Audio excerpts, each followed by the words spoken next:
Hello friends, आज की इस वीडियो में हम बात करने वाले हैं मगध साम्राज्य में कुल कितने राजवंश थे, कितने वंश थे।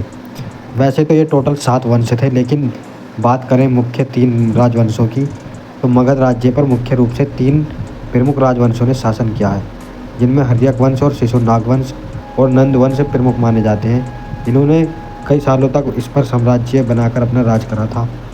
इसके अतिरिक्त मगध राज्य में इसके साम्राज्य में मौर्य, शुंग और कण्व जैसे अन्य राजवंशों में भी शासन किया था। जबकि कुछ स्रोतों के अनुसार 7 राजवंशों ने शासन किया। हर्यक वंश इसने मगध शासन पर पहला राजवंश स्थापित करके 544 ईसा पूर्व से 413 ईस्वी पूर्व तक, यानी कि टोटल इन्होंने 69 साल तक शासन किया था। इसके प्रमुख शासन बिंबिसार, अजातशत्रु बाकी थे।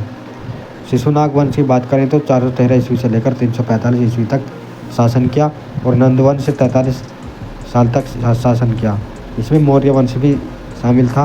और शिशुनाग वंश की बात करें तो ये मौर्य वंश के पतन के बाद प्रारंभ हो गया था और कण्व वंश ने शुंग वंश का स्थान प्राप्त कर लिया था। इन 3 राजवंशों में प्रमुख जो थे, जयसांग और जोंग में भी अनुष्ठानों के अतिरिक्त नैतिक, धार्मिक अधिकारों और राजनीतिक व्यवस्था बनाए रखने के लिए पर्याप्त माना जाता था। मानव सातत्य और अविभाजित जनसमूह को लेकर प्रबुद्ध जन और कुलीन वर्ग के राजा वहाँ पर निवास करते थे और जैविक एकता का निर्माण करते थे। मगध का सबसे प्राचीन और प्रारंभ वंश बृहद्रथ वंश था, जो कि एक पौराणिक और कथाओं और पुराणों के अनुसार पहला राजवंश माना जाता है। इसने कोई भी शासन नहीं किया था, क्यों इन्होंने ज़्यादा दिन तक शासन नहीं किया। इस वंश की स्थापना बृहद्रथ ने की थी और इसका सबसे प्रसिद्ध शासन जारशक था।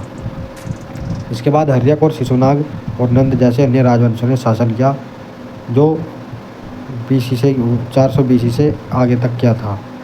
बृहद्रथ वंश की बात करें तो ये मगध का शासन करने वाले सबसे प्राचीन ज्ञान और राजवंश माना जाता है।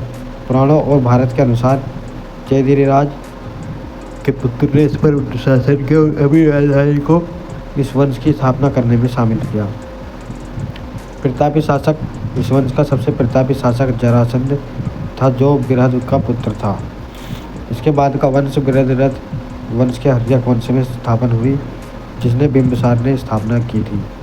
शिशुनाग वंश की बात करें तो नंद वंश ने मगध पर शासन कर लिया था। तो दोस्तों, आज की वीडियो में बस इतना ही। मिलते हैं कल अगली वीडियो में। जब तक के लिए थैंक्स फॉर वॉचिंग। बने रहिए हमारे चैनल RK शॉर्ट इन्फो पर।